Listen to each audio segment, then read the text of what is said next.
Sierra,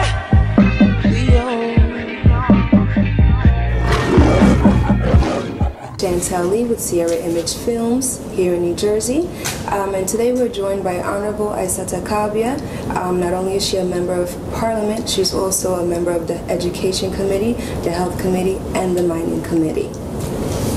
We'd like to welcome you here today. Thank you for having me. I'm good. Good. So could you, being that you're a member of Parliament, I imagine that it's a grand responsibility. What kind of pressures do you face in this position, especially as being a woman? Well, we do get a lot of pressure as MPs in Sierra Leone. Okay. Our country is moving into a rebuilding phase, reconstructing our social infrastructure. So as an MP, we have our official duty, obviously, which is to legislate, but ordinary citizens don't want to limit us to that. And we also challenge ourselves because there's so much to be done for our country. The pressure is tremendous. I'm not complaining because obviously I asked for the job. I love my job, and I really especially feel honored to have the opportunity to be part of the process to rebuild my country. But as a woman in particular, I think the pressure is a lot worse. Yes, yes. Last Parliament, we had 17 women in Parliament. This particular session, we only have 15. So it's kind of like you're going backwards. Yes, in a way, we're going backwards. But I've also consoled the people and told them not to worry. This particular session, we may not have the numbers, but we definitely have the quality. Oh, good. We want to have great quality. So being a member, let's go to this education, being that you're part of the member of education. Do you know any future plans that the ministry has for the youth of Sierra Leone? Yes, we've had many education commissions and reports, and those recommendations are moving into implementation stage now. One of them obviously is to build more schools. In Sierra Leone, in Freetown in particular, we have a two-shift system. And that happened after the war with the increased number of students in the city and not enough schools. So obviously if we're going to go back to a one-shift system, money is involved because we're going to need to build more schools. Infrastructure. And Education Ministry was in Parliament in June.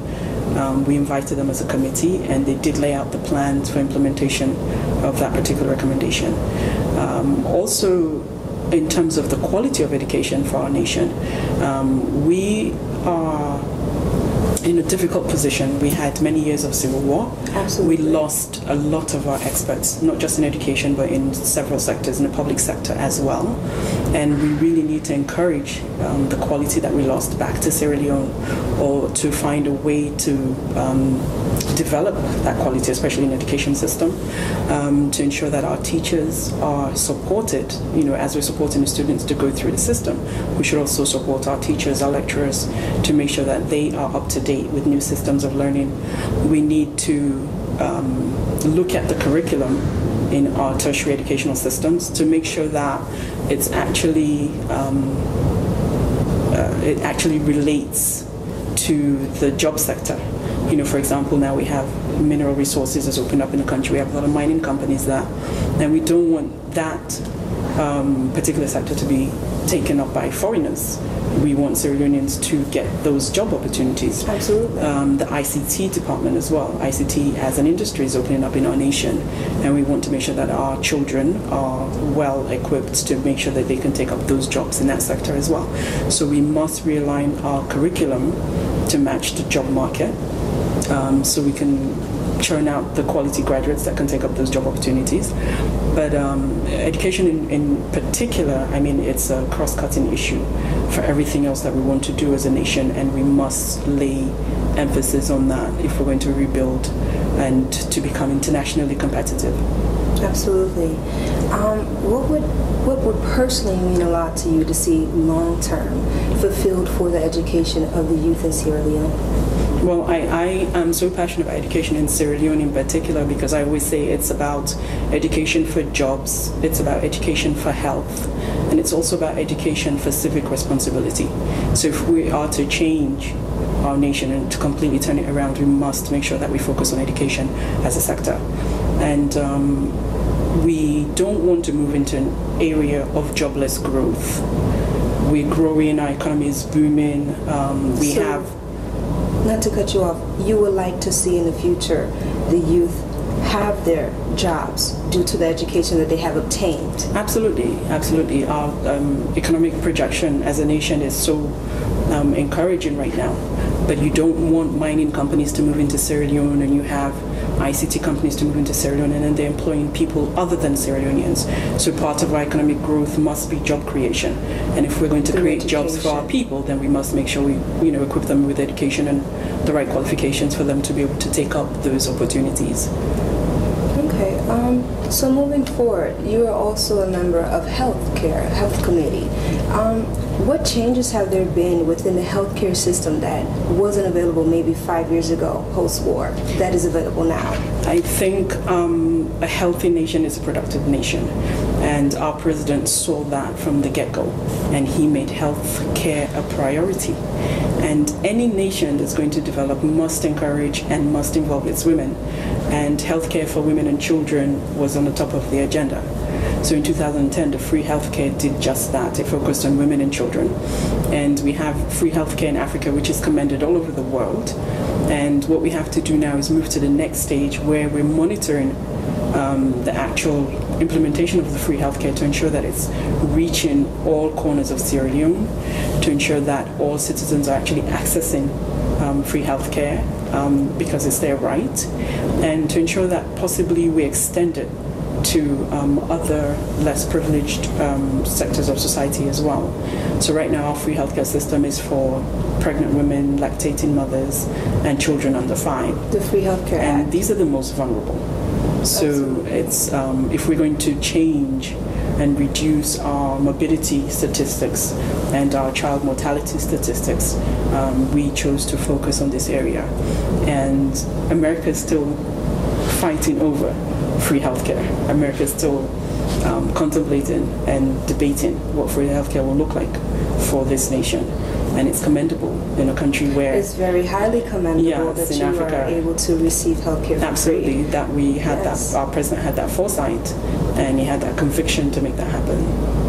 Yes, there has been a decrease in child mortality and women in childbearing. Definitely, and we can see the Absolutely results has of that decreased. particular Yes, initiative. wonderful. Yes. That's always great to see. I'm very excited.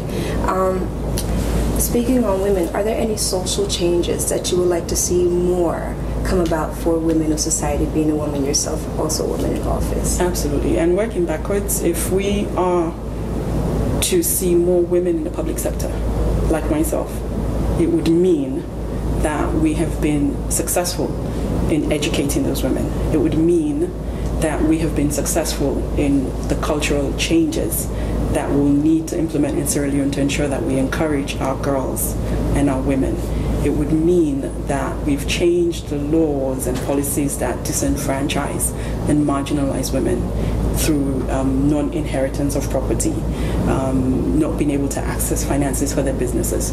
So when we see more women in the public and private arena becoming a great part of the development of our country, it would mean that we would have succeeded in the particular social changes that we need to succeed in to make sure that we don't eliminate 51% of our citizenship.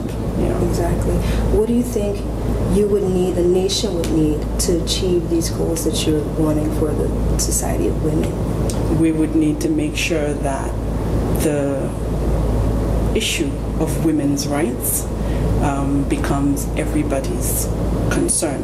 Voiced more. It's not just about women voicing these concerns. It should really be, it's a human rights issue. So women's rights is a human rights issue. Absolutely. And when we take it that way, when we treat it as such, would have the support of men and women, because men and women both would realize that supporting women's rights, it's really about alleviating Sierra Leone out of poverty. It really be about making sure that our country will reach her full potential.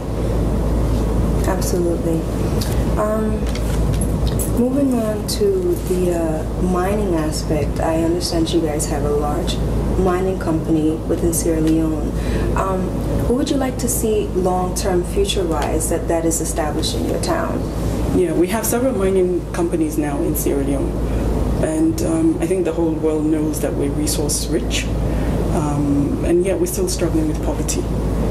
And what's happened in the past, we don't want to repeat those mistakes. Exactly. For example, in my constituency, we have a mining company present there now. We had a mining company present there 30 years ago. And once they left nothing behind. And we had nothing to show for it. And we don't want a repeat of that. We want to make sure that we take our mining revenues and turn them into different types of jobs.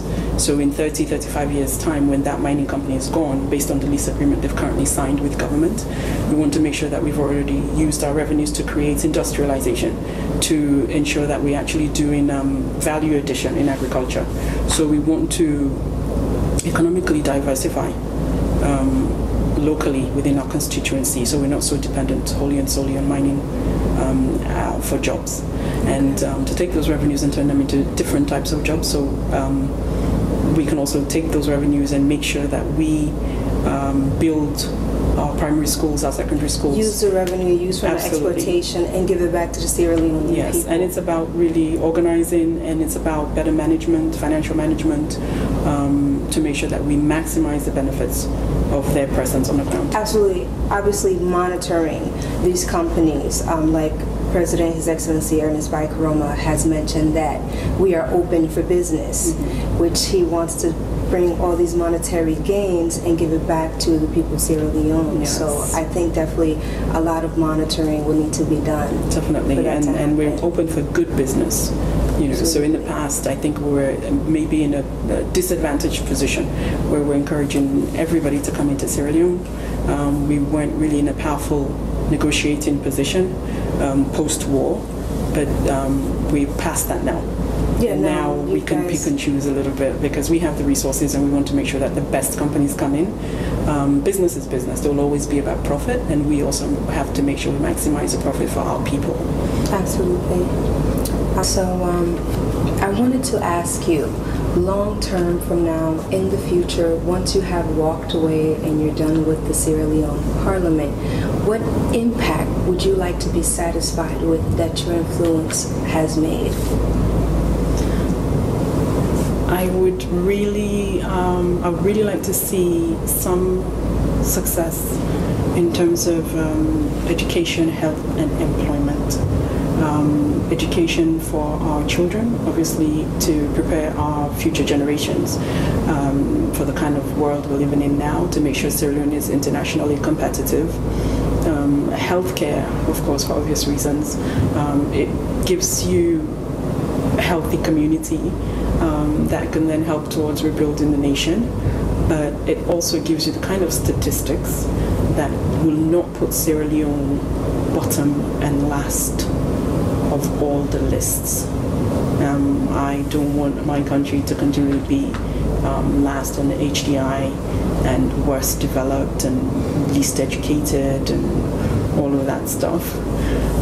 And also in terms of employment, because we have a really large youth population. I mean, it's a young society now. Yes. And those between the youth age are the biggest sector of the population.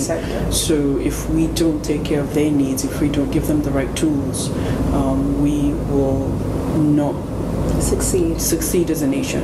So whereas we're taking care of them is to ensure that they can take care of our nation. We want to make sure that we build future leaders. We want to make sure we encourage them to make sure that they can take on the challenges that they will continue to face in West Africa, in Africa, and in the world. And I really, in terms of the investments, in terms of the foreign direct investments that have been encouraged into Sierra Leone, we want to make sure that we utilize those revenues the best way possible towards developing our nation. Okay, thank you so much for joining us, Honorable Aissata Kabia, and thank you so much for joining us and having a conversation with us today. Thank you. Be blessed. Sierra.